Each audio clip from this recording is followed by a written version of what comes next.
Ó Mãe Santíssima, intercedei por nós para que possamos bem compreender os ensinamentos de vosso Divino Filho, nosso Senhor e Salvador Jesus Cristo, e as explicações dos pais da Igreja. Ó Virgem Imaculada, ofereço-vos este trabalho e peço que abençoais aqueles que o ouvirem, e que seja para a maior honra e glória de Deus. Amém. Senhor onipotente, purificai o meu coração e os meus lábios. Vós, que purificastes os lábios do profeta Isaías com carvão em brasa, e dignai-vos, por tal modo, purificar-me com a vossa misericórdia, para que possa dignamente anunciar o vosso santo Evangelho. Por Jesus Cristo, nosso Senhor. Amém. Senhor, abençoai-me. Que o Senhor resida no meu coração e nos meus lábios, para que anuncie digna e convenientemente o seu Evangelho. Amém. Evangelho de Nosso Senhor Jesus Cristo, segundo São João.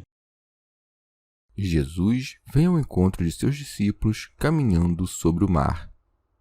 Ao entardecer, seus discípulos desceram ao mar e, subindo num barco, dirigiram-se a Cafarnaum, do outro lado do mar.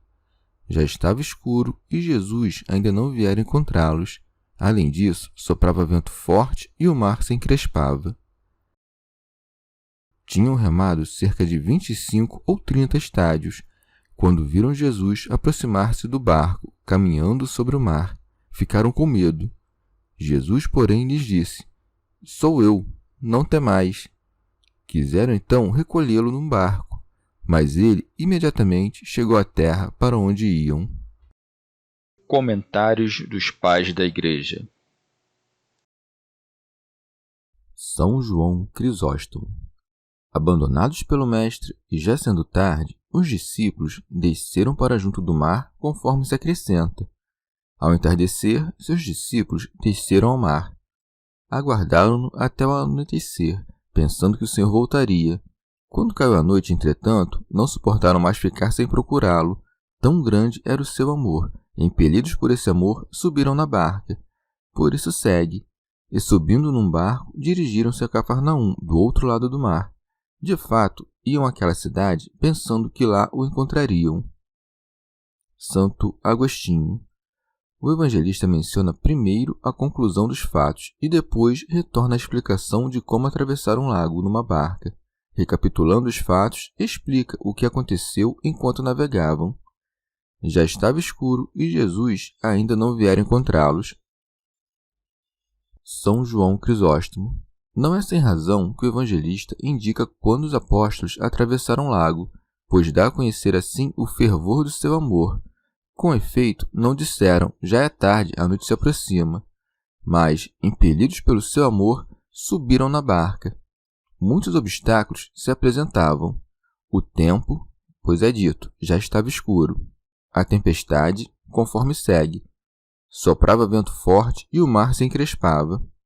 A distância, pois não estavam próximos da terra, pois é dito, tinham remado cerca de 25 ou 30 estádios. São Beda. Costumamos dizer, quando estamos em dúvida, cerca de 25, quase 30. São João Crisóstomo. E o último obstáculo que se apresenta é o imprevisível, pois é dito, quando viram Jesus aproximar-se do barco caminhando sobre o mar. De fato, apareceu-lhes outra vez depois de os ter dispensado. Dispensou-os para ensinar-lhes o que era o abandono e para despertar neles um amor maior. Reaparece para manifestar o seu poder. Diante da sua aparição, ficam assustados, por isso segue. Ficaram com medo, e o Senhor encoraja os que estavam assustados, por isso segue. Jesus, porém, lhes disse: "Sou eu, não temais." São Beda. Não disse, "Sou eu, Jesus", mas simplesmente, "Sou eu", porque eram seus amigos próximos, de modo que, ouvindo a sua voz, puderam facilmente reconhecer o Mestre, ou, o que encerra uma verdade maior, para mostrar ser ele o mesmo que disse a Moisés: "Eu sou o que sou." São João Crisóstomo. Apareceu aos discípulos para manifestar-lhes que ele é quem acalmaria a tempestade. Isso é indicado pelo evangelista quando acrescenta: Quiseram então recolhê-lo no barco, mas ele imediatamente chegou à terra para onde iam. Com efeito, concedeu-lhes uma viagem tranquila, e não subiu na barca, a fim de que o milagre fosse maior e de manifestar com maior evidência a sua divindade. Teofilacto Diócrida vê que foram 3 milagres. O primeiro, andar sobre as águas. O segundo, acalmar as ondas. O terceiro, fazer a barca chegar prontamente à terra aonde iam, do qual ainda estavam muito distantes, quando o Senhor apareceu a eles. São João Crisóstomo. Jesus não apareceu às multidões caminhando sobre as águas, porque esse milagre excedia o que podiam compreender, e nem por seus discípulos foi visto por muito tempo operando esse milagre, mas logo desapareceu da sua presença. Santo Agostinho. Isso não se opõe ao que foi dito antes por Mateus, a saber, que mandou os seus discípulos subirem na barca e passarem antes dele à outra margem do mar, enquanto ele despedia as multidões, e que depois, quando já as tinha despedido, subiu sozinho no monte para orar. Mas João recorda primeiro que ele fugiu sozinho para o monte e depois acrescenta: ao entardecer, seus discípulos desceram ao mar e, subindo num barco, dirigiram-se a Cafarnaum. Quem não percebe que João conta, recapitulando o que foi feito depois pelos discípulos, de acordo com o que já lhes tinha sido ordenado por Jesus antes de fugir para o monte? São João Crisóstomo. Ou de outro modo, parece-me que este milagre não é o mesmo que foi relatado por Mateus. Com efeito, naquele não receberam o Senhor imediatamente, enquanto neste o receberam.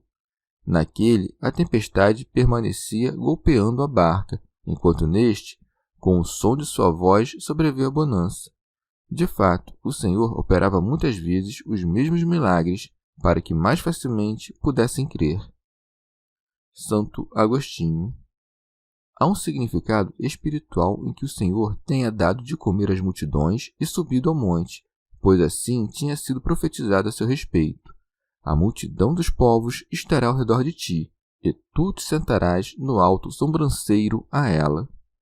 Isto é, quando a multidão dos povos estiver ao teu redor, retornarás para o alto. Mas, por que o evangelista disse, fugiu? Se, caso o Senhor não quisesse, jamais poderia ter sido detido. A razão disso é que sua fuga representa outra coisa, a saber, que a sua sublimidade não pode ser compreendida. Com efeito, quando não podes compreender algo, dizes, isso me escapa. Fugiu sozinho para o monte, porque se elevou acima de todos os céus. Mas quando já estava estabelecido nas alturas, os discípulos sofriam na barca com a tempestade. Aquela barca representa a igreja. As trevas já tinham baixado sobre eles, e com razão, porque não havia luz, pois Jesus não viera a eles. À medida que se aproxima o fim do mundo, crescem os erros e a iniquidade. A luz é a caridade, conforme diz João. Quem odeia seu irmão está nas trevas. As ondas que agitam a barca, as tempestades e os ventos são os clamores dos réprobos. Onde a caridade esmorece, aumentam as ondas e a barca agita-se. Contudo, nem os ventos, nem a tempestade, nem as ondas, nem as trevas podem parar a barca ou afundá-la, pois aquele que perseverar até o fim será salvo. Ora, o número 5 refere-se à lei, sendo 5 os livros de Moisés. Logo, o número 25 também representa a lei, pois 5 vezes 5 são 25. Mas a essa lei, antes do anúncio do Evangelho, faltava a perfeição, que é expressa pelo número 6.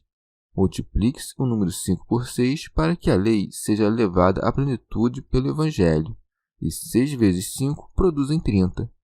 Aqueles que cumprem a lei, portanto, Jesus vem calcando das ondas, isto é, pondo debaixo de seus pés toda a vaidade mundana, esmagando todo o orgulho do século.